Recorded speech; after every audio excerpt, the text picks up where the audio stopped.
Hello tout le monde, c'est Xav sur Pépitor, j'espère que vous allez toutes et tous super bien, que vous avez passé une bonne semaine de trading. On se retrouve comme d'hab pour notre petite vidéo, pour notre petit rendez-vous hebdo de la semaine. Pour notre petit rendez-vous de la semaine, comme d'hab consacré à l'analyse technique des marchés et puis bah, les quelques plans éventuels que j'ai, suivi de valeur, analyse, etc. Semaine dernière, on n'avait pas... j'avais pas fait de vidéo, 2 raisons. Une, bah, en vrai, j'étais pas trop dispo, plus le fait qu'il y avait pas grand-chose à dire, en fait, parce que, bah, il y avait les élections, donc tout était un peu, mort. Il fallait un petit peu attendre voilà.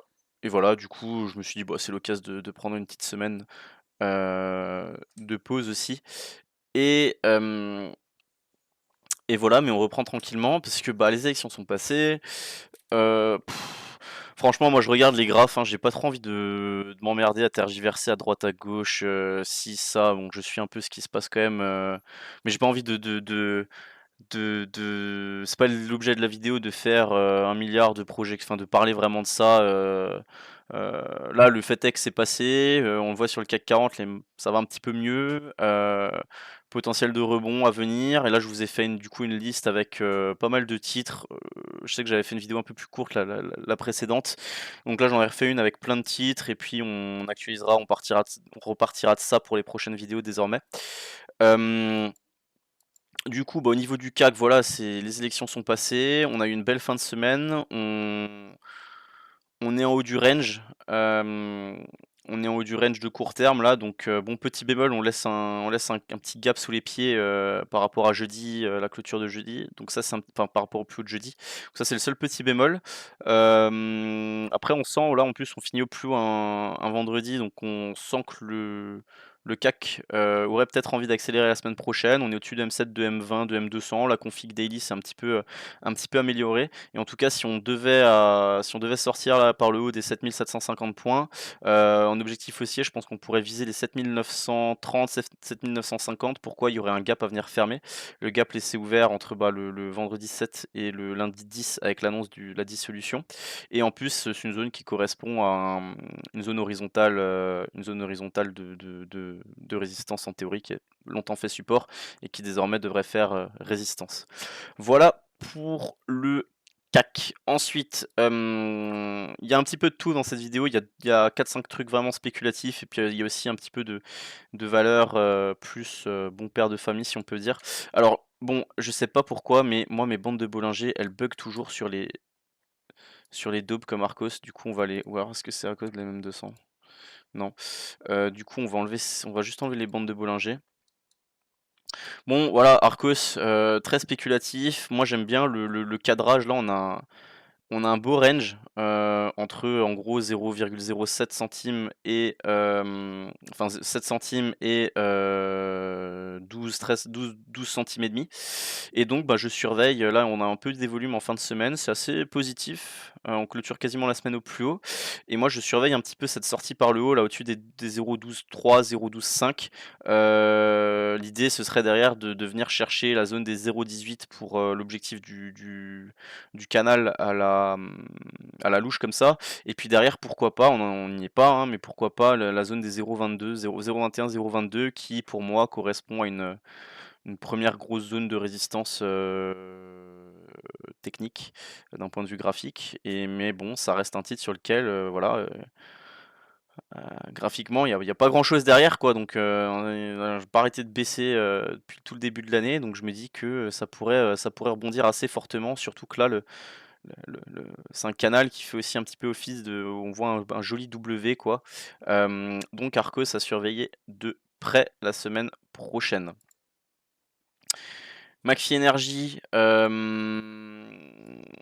le titre a repris 35 depuis ses plus bas récents, mais voilà, ce qui est intéressant, c'est que on est sur un titre qui est pas venu refaire de nouveaux plus bas.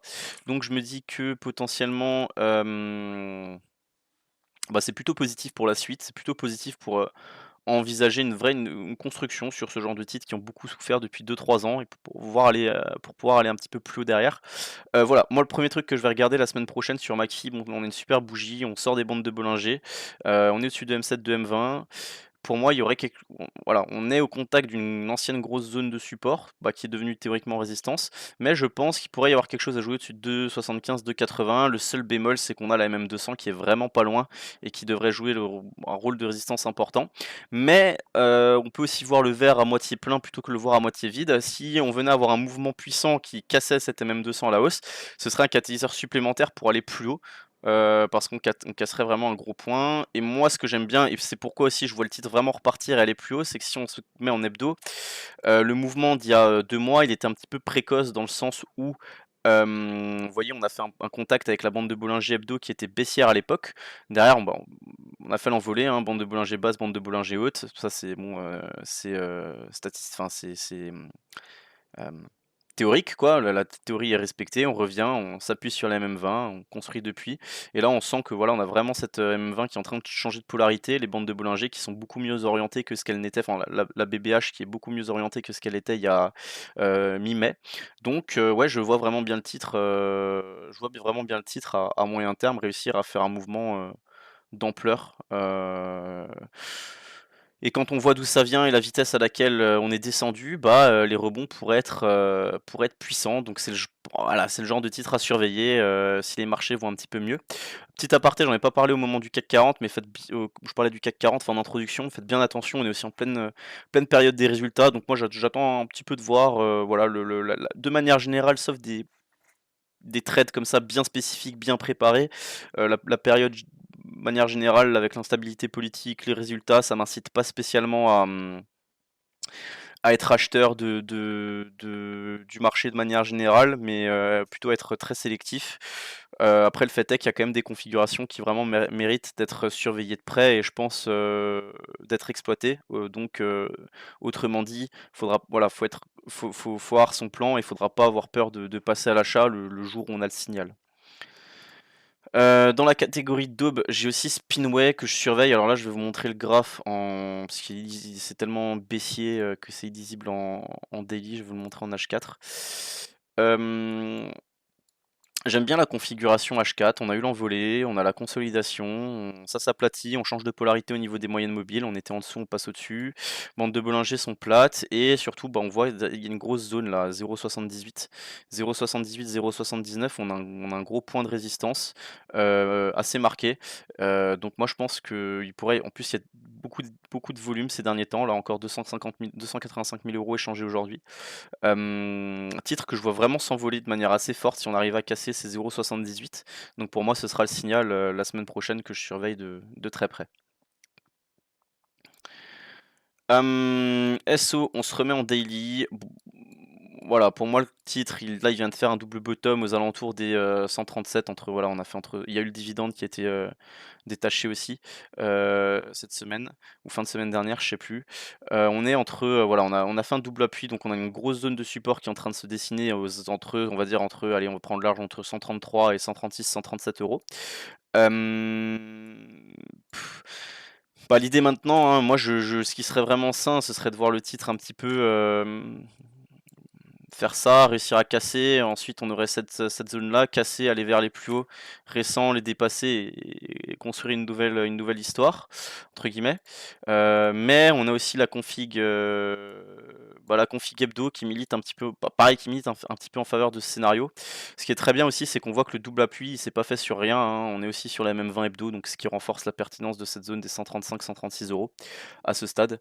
Donc très positif. Moi, du coup, un titre que je vois bien, ce que je vous expliquais, quoi, faire un petit peu son ping-pong là, et faire son non-croisement derrière, la prendre 2-3 semaines de plus pour bien construire, faire son non-croisement aussi M7, M20 et derrière accélérer, peut-être s'ouvrir vraiment la voie des 200 euros, peut-être même les 220 quoi. Donc à suivre à ce niveau-là. En tout cas, vous avez les points d'achat. Pour moi, là, pas de précipitation. Pas de précipitation tant qu'on voilà, éventuellement si vraiment on cassait en force ces 170 euros ou sinon si on revenait à proximité des 135. Too Crazy, toujours dans son sorte de beau range là. C'est dommage parce que ici il manquait pas là, 28 juin là, il y a 2 semaines, il manquait pas grand chose là, juste pour qu'on vienne fermer le gap et faire une super touchette sur la même 200 et qu'on ait vraiment un point sublime pour payer. Tant pis, on n'a pas payé. Moi, ça me dérangera pas de payer, ça me dérangerait pas de payer non plus, même si c'est 50% plus cher. Mais en cas de gros signal d'achat au-dessus des 5,16 €, 5,20 €, 5,15 €, 5,20 €, là, en dépassement, en sortie de cassure de range à la hausse, voilà. Mais on sait jamais, c'est un titre qui est très volatile, donc je me note quand même, voilà, on sait jamais en cas de n'importe quoi, en cas de pépin, de grosse fébrilité sur les marchés, s'il fallait qu'on perde, 30 et qu'on vienne sur cette zone des MM200 plus du gap, laissé ouvert là entre en janvier-février dernier, et ben, j'aurais, aucun mal à payer non plus. Rexel, elle a bien stabilisé là dans la zone qu'on surveillait. Elle est pas allée plus bas. Non, je rappelle que je la voyais bien, bah, si le CAC baisse un petit peu plus, je la voyais bien, aller chercher la même 200, voire la zone des 22,60 qui aurait été une super zone pour payer. Ça a pas été le cas. Vous voyez, elle a bien travaillé, consolidé à plat et puis elle est sortie là des 25 €, 25,20 € par le haut. Pour moi, c'est un peu prématuré. C'est pas, tu voyais, c'est pas un signal que j'aurais pris. Pourquoi? Parce que les bandes de Bollinger étaient encore super serrées hier. J'aurais bien aimé que d'abord elles s'aplatissent tranquillement et ouais, qu'elles fassent vraiment les choses de manière, propre plutôt que d'avoir que de passer de bande de Bollinger baissière à bande de Bollinger haussière comme ça. C'est pas forcément un genre de signal que j'affectionne, le genre de config que du coup j'affectionne aussi. Voilà, je l'aurais bien vu, stabiliser 2-3 séances supplémentaires. En tout cas, si vous êtes dedans, bravo à vous. Théoriquement, les prochains objectifs, c'est la zone des 27 €, puis les 28,50, 29 €. Et après, ça reste un titre qui est très haussier long terme, donc qui fait des plus hauts de plus en plus hauts avec des plus bas de plus en plus bas. Donc en théorie, on serait censé aller faire de nouveaux plus hauts à court terme. Hermès, là, on notera la propreté du contact, du point d'appui sur la même 200 qui a permis au titre de reprendre 7% en 3 séances. Hermès, ça aurait été tip top qu'on fasse même pas, on était quoi, qu'on fasse 1% de baisse supplémentaire et qu'on aille vraiment chercher la zone des 2050 €, pour avoir voilà cette proximité, enfin vraiment ce double contact, comment je puis dire, entre vraiment le support horizontal plus la même 200. En tout cas, bravo à vous si vous avez pris, mais maintenant, moi je vois les choses un petit peu sous cet angle-là. Pour moi, elle est un peu dans une sorte de canal baissier, quoi, Hermès. Il faudra réussir à.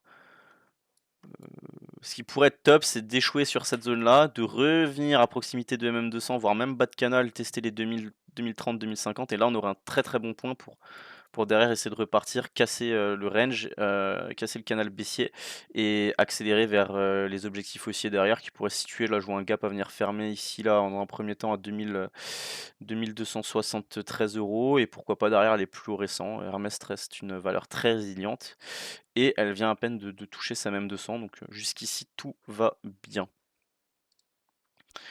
Morel et Prom. Bah, récemment, elle était revenue sur le support des 5,80 qu'on suivait depuis un moment, donc je me dis que certains d'entre vous sont probablement passés à l'achat. Il y a eu un dividende qui a été détaché là, tout récemment. Le graphe me parle plus en dividende.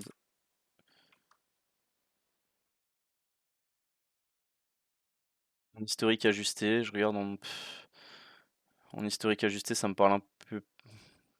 Ouais, c'est chiant quand les titres reversent des dividendes. Bah, du coup, ça me parle un peu plus en non ajusté. Au niveau du graphe, bah, écoutez, je sais pas trop, pour moi, il y a pas vraiment de règle, hein. C'est en fonction de s'il faut regarder en ajusté, non ajusté, c'est en fonction de comment vous sentez mieux le graphe. Moi, je le sens mieux comme ça parce que le support me paraît plus, fiable, plus visuellement plus propre là, sur les, 5,80 du coup, plus MM200. Voilà, moi c'est la zone que j'aurais envie de payer à ce stade. On a vu ce que ça donnait le précédent contact sur la MM200, donc bah, si on venait à avoir la même chose, moi je serais très enfin après, Morel et Prom reste pour moi une valeur, à suivre de très près, que je vois bien continuer de grimper à moyen terme. On n'y est pas du tout, mais après derrière le vrai signal d'achat, ce sera en cas de cassure des 7 € là où on s'ouvrirait une très belle porte. GTT, là on est plus, vous voyez là, le graphe me parle beaucoup plus cette fois-ci en historique ajusté du dividende. Simplement, je trouve ça plus propre, voilà. Le titre, on en a parlé, il était capé sous cette résistance oblique baissière. Là, quand c'était un petit peu la panique sur le CAC, on était venu chercher le gros support des 115-116 €. On le voit ici, sur lequel on a réussi à rebondir, à reprendre depuis 15% en ligne droite. Et ce qui est très propre, c'est que vous voyez, on est venu casser. C'est pour ça que ça renforce, à mon sens, le, les probabilités de voir GTT continuer à s'apprécier là, à court terme. Parce que techniquement, on a fait quelque chose de très propre. On est venu chercher le support, on a rebondi, on a cassé la résistance oblique baissière, on a fait le throwback sur la courbe. Et on rebondit et on finit la semaine plus haut que la première hausse, que le premier point haut post cassure de résistance. Donc là, bah, très, très, très, très propre. Bravo à vous si vous êtes dedans. Et puis derrière, bah, les objectifs théoriques seraient 140, puis 148 et derrière, continue à grimper parce que bah, GTT est une valeur très haussière. CAC 40, on a fait. Nexan, j'affectionne beaucoup parce que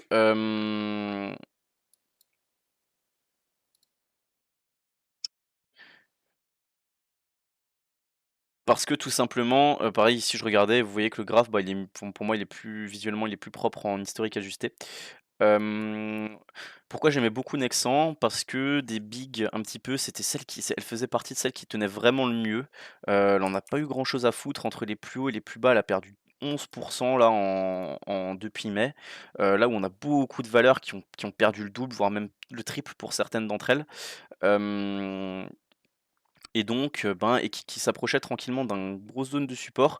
Là, il y a un premier support intermédiaire à 101 qui a été payé pour l'instant, le titre a rebondi de 5. Mais moi je continue à la surveiller, là je me dis que si vraiment on le voit là, si vraiment elle revenait, on le voit même en hebdo, on va le voir encore mieux. Voilà, hein, si vraiment là elle pouvait revenir, on n'y est pas, hein, mais si vraiment elle pouvait revenir sur les 97-98, ce serait vraiment tip top je pense d'avoir du Nexans sur ce prix-là. Après vous me direz si on l'achète à 101 au lieu de l'acheter à 98, il y a pas mort d'homme non plus quoi, si on est dans une optique vraiment de moyen long terme. En tout cas, très beau graphique qui mérite d'être surveillé. Je pense que c'est un titre qui a beaucoup de potentiel aussi avec la transition énergétique, et cetera. Et puis pareil, si on se met en mensuel, bah, c'est un titre qui a récemment cassé les plus hauts historiques enfin qui a cassé cette année qui a réalisé de nouveaux plus hauts historiques, des plus hauts, des anciens plus hauts depuis 2007 quoi. Donc vraiment, pour moi, vraiment un titre qui est en train de je qui est en train peut-être de vraiment s'ouvrir une nouvelle page boursière, une nouvelle épopée boursière et je pense qu'il peut y avoir beaucoup de potentiel au vu de l'activité du groupe et de et comment je peux dire? Et de l'impact qu'il va pouvoir avoir, du rôle qu'il va pouvoir avoir à jouer avec tout ce qui est transition énergétique et cetera et cetera. Donc Nexan, un titre que moi j'aurais envie d'avoir dans un portefeuille d'investissement, long terme, ça c'est clair et net. Ce que je n'ai pas pour l'instant, par que j'en gère un petit peu pour mes parents, mais j'ai pas de Nexan pour l'instant. Par contre, je surveille vraiment la valeur de très près. Ensuite, Airbus, on n'en a pas parlé. Bon, il y a eu un gros profit warning là, il y a fin juin dernier, donc il y a 3 semaines. Le titre perd au plus bas, perdait quand même depuis les plus récents 25. Moi, je me dis: «OK, profit warning parce qu'ils ont des problèmes sur la ça vient même pas spécialement de» enfin, ça c'est pas que ça vient pas d'eux, ils ont quand même des soucis, mais c'est pas, c'est à cause de la chaîne d'approvisionnement, sous-traitants et cetera. Parce que bon, voilà, vous imaginez bien que des avions, il doit y avoir, pour certains des centaines de milliers, voire des millions de pièces. Bah, Airbus ne peut pas tout construire tout seul. Hem, Moi, je me dis 2 choses sur le dossier. Pour tout vous dire, j'en ai pris là un petit peu, sur le portefeuille justement que je gère, un petit peu pour mes parents. Pas loin au moment du profit warning là, vers les 134-133, à l'ouverture, parce que je me disais déjà c'est un titre qui avait déjà pas mal souffert depuis ses plus récents et là je me disais c'était un petit peu le coup de grâce et c'est pas n'importe quel titre, ça reste Airbus. Boeing a des voilà, en fait ce que je veux dire c'est que honnêtement j'achète du Airbus maintenant à 25 sous ses plus récents. Je me dis la question que je me pose dans l'optique d'investissement pour laquelle j'ai fait ça ou le type de stratégie pour laquelle j'ai fait ça, c'est est-ce que dans 5 ans il y a vraiment une chance que je sois pas gagnant, sauf si fin du monde, sur Airbus, si je l'achète à ce prix-là? La réponse est non. Donc du coup, bah, j'en ai pris un petit peu. Et après mon idée c'était si le titre revenait, c'était de renforcer fortement si on revenait à proximité des 120.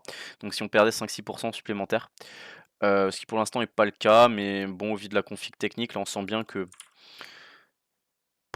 là on va avoir une première grosse zone à 128, 120 127, 128 et si on a cassé 128, 127, je pense qu'on s'ouvrira vraiment la voie vers les 118.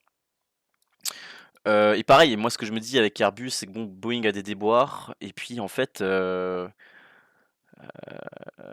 comment Airbus ne pourrait pas continuer de faire de la croissance et d'exploser ces prochaines années? Parce que, ben, enfin moi je vois personne, enfin voilà, Boeing a des déboires, Airbus est devenu le numéro 1 mondial de l'aéronautique.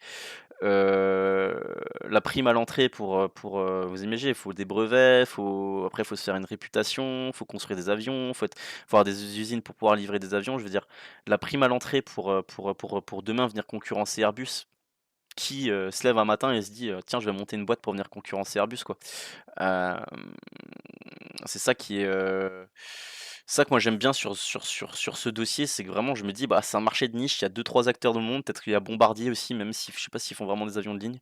Il doit peut-être y avoir une boîte chinoise ou j'en sais rien. Les Chinois, ils doivent bien aussi, construire quelques avions commerciaux et essayer de les vendre un peu à certains partenaires économiques.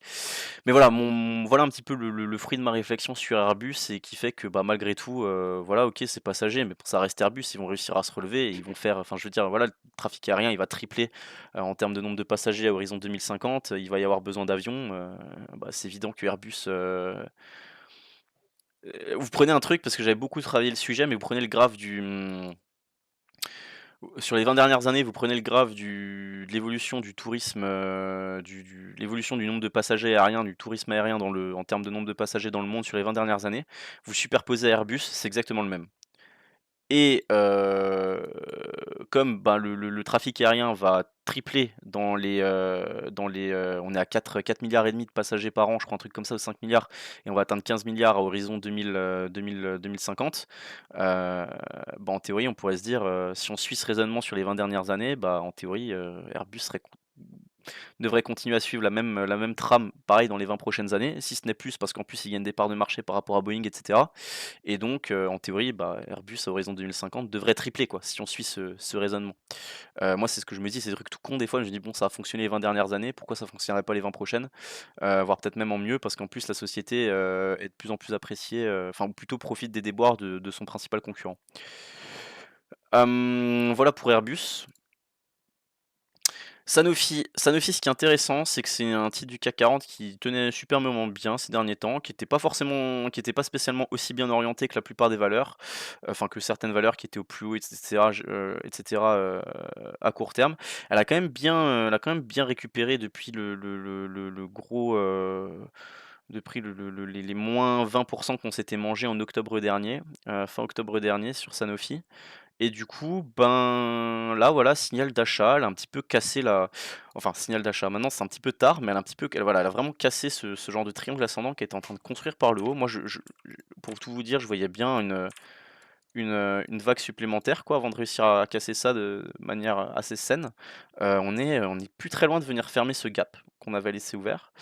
Et moi, ce que je me dis sur Sanofi, ce qui pourrait être intéressant, c'est éventuellement choper le titre là, si on visait un retour sur les 93 € en mode, en mode throwback pour derrière viser un gros rebond, enfin un gros rebond, pour derrière viser une poursuite de la hausse et du mouvement haussier direction les plus hauts. Donc ça ferait, 10-12 de potentiel, et derrière, voire plus, c'est une accélération au-dessus des plus hauts historiques. Voilà pour Sanofi. Hem, Vallourec, bah, dans une grosse zone d'achat, on voit c'est propre, hein, on se met en hebdo.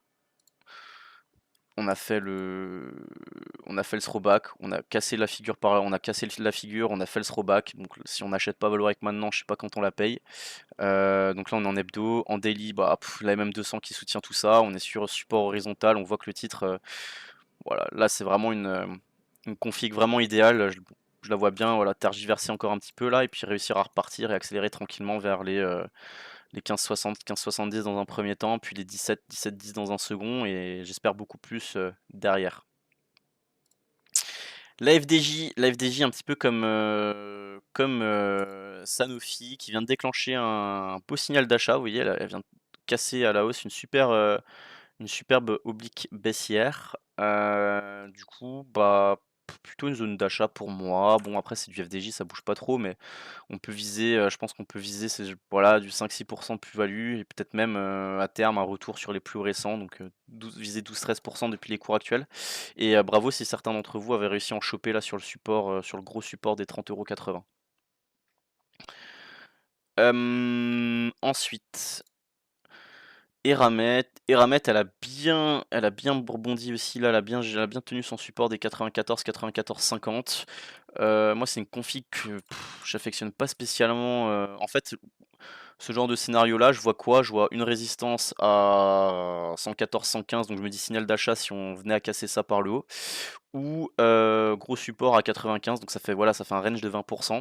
En gros, bah, pas compliqué, comment on joue les ranges, soit on achète le support, on essaie de viser la résistance, ou soit on spécule sur le fait qu'on arrive à casser la résistance et bah, soit on attend un signal d'achat, soit on peut renforcer si on a pris plus bas, mais après entre, bon, Eramet, c'est assez «erratique» entre guillemets, c'est assez virulent, c'est pas spécialement mon type de valeur, on voit la gueule de la moyenne mobile là, au vu des petites vaguelettes, un jour on sait, un jour on sait pas, capable de faire des grosses bougies comme ça, derrière on récupère tout en 2 jours.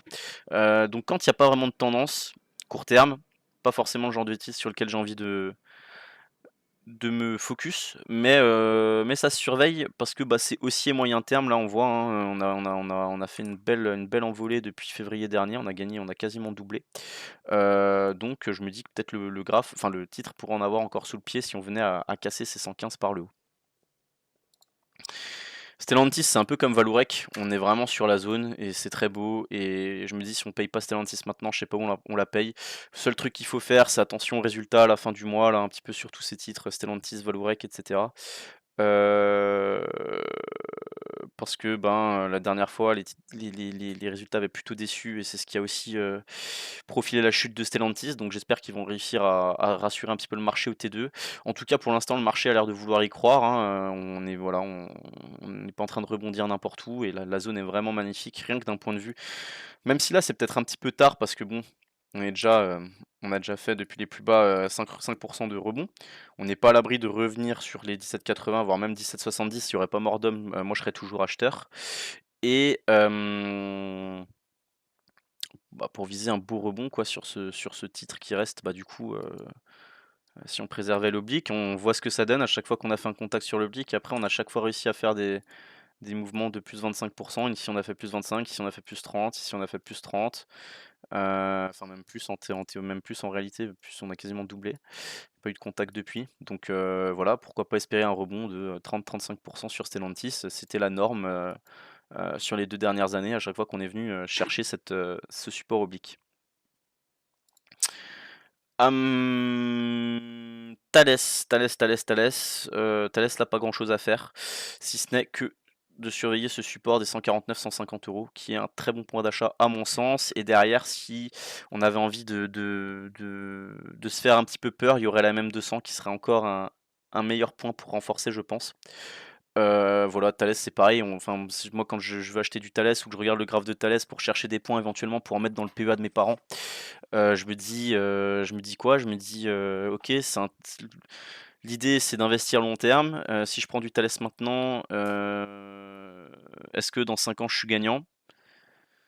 Sauf si fin du monde, je me dis: «Mes chances sont quand même très grandes». Pareil, enfin, je sais pas, moi, je vois pas comment on peut ne pas voir Thales continuer de progresser dans les prochaines années, avec tout ce qui se passe dans le monde, niveau guerre et cetera. Puis surtout avec tout ce que ça entraîne, quoi. Parce que, quand vous avez des budgets de défense qui augmentent partout en Europe, c'est pas une année, quoi. C'est des voilà, c'est des choses qui vont durer, des années, des années, des années, des années, des années et puis, bah, ça va profiter à des groupes comme Thales, c'est clair et net. Donc là, 149, hein, si certains veulent, démarrer une ligne ou, renforcer une ligne existante, voire derrière même les 145. Verallia, elle a fait un profit warning cette semaine, du coup elle a fait -15. 2 manières de voir les choses, soit on est investisseur moyen long terme et on se dit et on fait un petit peu d'analyse technique pour optimiser ses points d'entrée et on regarde du coup Verallia en unité de temps hebdo et on se dit la zone C'est pas souvent qu'on voit un truc aussi beau sur une valeur comme Veralia. Enfin, je regarde, regardez-moi cette zone hebdomadaire. Enfin, je veux dire, c'est super propre avec en plus le contact sur la MM200 hebdo qu'on a fait cette semaine. Gros volume par contre à noter, gros volume hebdo. Après, je me dis le titre il vient aussi de faire moins 25%, même un peu plus, quasiment moins 30% en ligne droite. Ça reste Veralia, faut peut-être pas déconner. Voilà, donc soit on voit ça, donc pareil, on peut le voir aussi en mensuel, hein, magnifique quoi. On peut se dire au pire, si vraiment on a envie de se faire peur, peut-être qu'on peut aller chercher à 27 € là, la bande de Bollinger Inf, en hebdo, en mensuel, pardon. Euh, Voilà. Moi, ça m'étonnerait vraiment beaucoup que cette zone graphique ne tienne pas, quoi. La zone comprise entre, allez, on va dire, on va prendre large, on va dire entre 27 et 29 €, quoi. M'étonnerait vraiment, vraiment beaucoup que ça tienne pas. Et après, par contre, d'un point de vue plutôt de trading, on se dit ça peut être intéressant de, vu qu'il y a beaucoup de volatilité à court terme, d'essayer de spéculer un peu sur ce genre de titre et de, en intraday ou de jouer des rebonds, etc. Et puis bah là, moi j'aurais tendance à attendre un petit peu que ça construise quand même. Et là, première chose que je vais regarder, c'est, bah, ce qui est probable, c'est qu'on revienne tester les plus bas récents. Et là, si les plus bas récents tiennent la semaine prochaine et qu'on fait un double bottom, pourquoi pas essayer de choper un rebond de l'ordre des plus 8 à plus 12%, quoi, sur Veralia. Et on termine avec Worldline. Worldline, un moment qu'on n'en a pas parlé. Worldline qui a bien. Là, le point bas de fin juin, c'est pas vraiment fait sur la zone qu'on avait tout à fait tracée, mais ça y ressemble. À très très très très court terme, moi ce que je me dis, c'est que je vois elle aime bien généralement les trucs un peu en oblique, Worldline. Moi, je me dis deux choses. Je me dis à ce stade, c'est soit on arrive à passer cette zone-là, là, accélérer au-dessus des bandes de Bollinger, pardon, accélérer au-dessus des bandes de Bollinger et à casser les 10,80 € là et à peut-être venir fermer le gap à 12, la zone des 12,50 plus la même 200 en objectif. Soit on n'y arrive pas, on casse par le bas et derrière, faudra surveiller la zone des 9,60 €, 9,80 €. Voilà. Voilà un petit peu pour mon scénario sur Worldline. Bon, et bah ce sera tout pour cette semaine. 32 minutes de vidéo, c'est tip top, le format est parfait. On repart sur cette base pour les prochaines émissions. Comme d'hab, bah merci à tous d'être toujours aussi nombreux, ça fait plaisir. Si vous partez en vacances, je vous souhaite, enfin même si vous partez pas en vacances et que vous êtes un petit peu chez vous, je vous souhaite de passer un bel été, de belles vacances, de bonnes vacances. Et on se dit, comme d'hab, n'hésitez pas à lâcher un petit commentaire pour le référencement, un petit like aussi pour le référencement de la chaîne. Et puis on se dit à la semaine prochaine. Allez, ciao ciao, c'était Xav sur Pépitor.